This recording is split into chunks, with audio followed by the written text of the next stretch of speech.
Welcome. I shall be reading a story that I have named The Rise of the Kayosfen's King. Hopefully, you'll enjoy it, or something like that.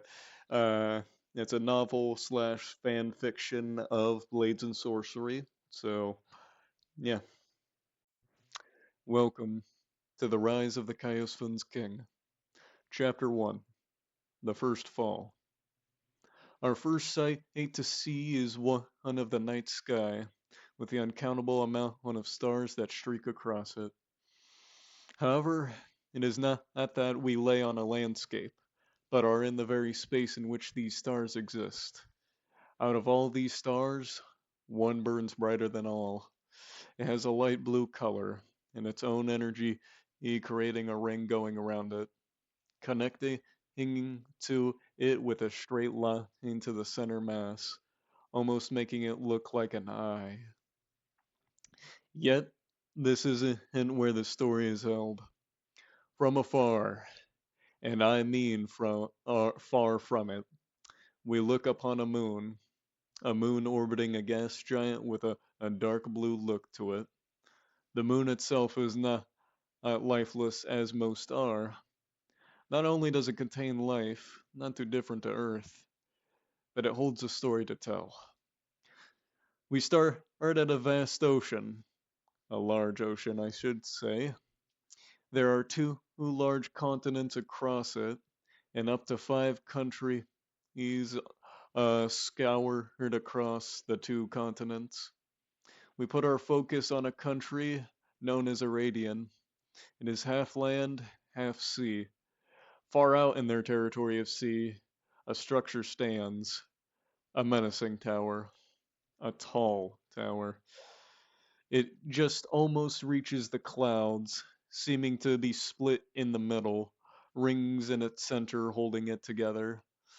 The rings also seem to channel a form of energy that glows a bright bluish light and shoots it to the sky, forming a deadly lightning storm, keeping people away.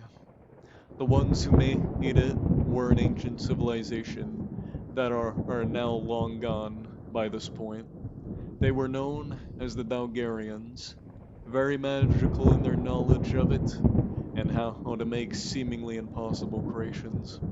Some do wonder if they did it all alone, and they named the structure Amenir Nara Kaiosfem. The reason it was made is to be the resting ground of a sacred weapon, known as the Sword of Na. In order to get it there and acquire this blade, you must be known what is you must be known as the Kemenant, or what is known as the Kemenant, which will be clarified later. So more on Aradian, the land itself did not favor the art of magic very much, or well, the main homeland faction to be specific, being guided by their queen who follows the past of a king who some would consider evil. Other factions within the land would disagree with the stance of magic. Now, a man sailed to this region, coming for purpose, as when he was younger, his mother talked about Aradian a lot, about on how a lot of the bad things that have occurred, wishing that someday the land could find peace with others and with magic. So he decided when he was old enough, he would go and see if he could join one of these factions he had heard about and try to make her wish come true. In appearance, he is a white man, brown eyes, clean shaven, and short hair. And oddly enough, his hair is white. Despite that, he is 23 years old. But his most striking feature is a birthmark on the top of his left eyebrow that stretches to his hairline. Now, there were about four factions, each looking for anyone to join them in their affairs, which is convenient for the man. He wasn't a top tier fighter, but he could possibly find some way to fit in. Although he did want to make a clear idea of his stance on something. that being the Kemenets cycle. From what he managed to figure out, it isn't what a lot believe it to be. As told from generation to generation, it is where a chosen one comes to claim the sword or to show they are powerful, bringing salvation to the entire world when claiming it. However, is a constructed lie. For those who are greedy for more power, specifically, it is simply meant to trick them into trying to obtain the weapon and to end up causing something else to occur that leads to the death of the one who touches it. The man is not really sure what it is that exactly happens when one does actually complete the cycle. He is sure it is something good since it does kill off an individual who is most likely hungry for more and more power. Also, the way he obtained some of this knowledge was by a mysterious group that he was a bit interested in, as they have access to ancient knowledge. However, he decided not to, since he wanted to be in a more public faction.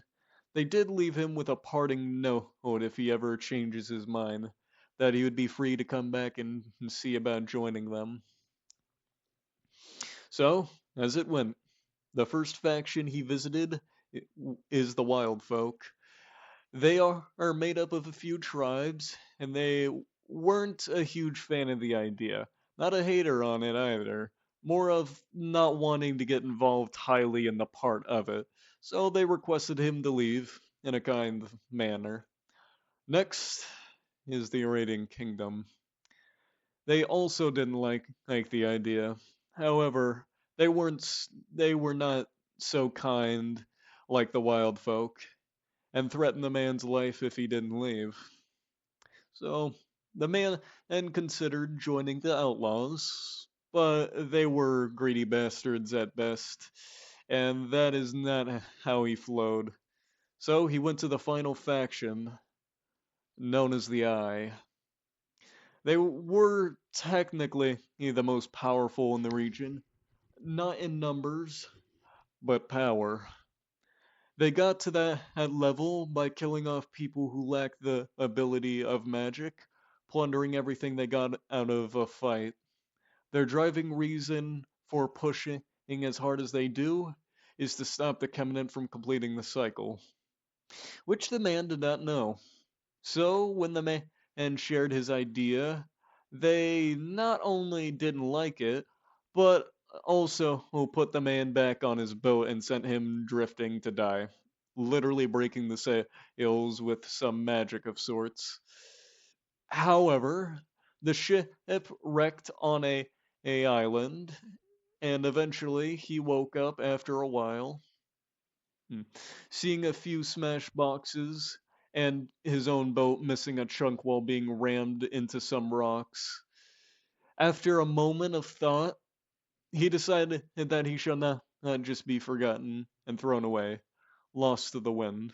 No, he would come back as a force, and when he is done, the name Pilgor will never be forgotten.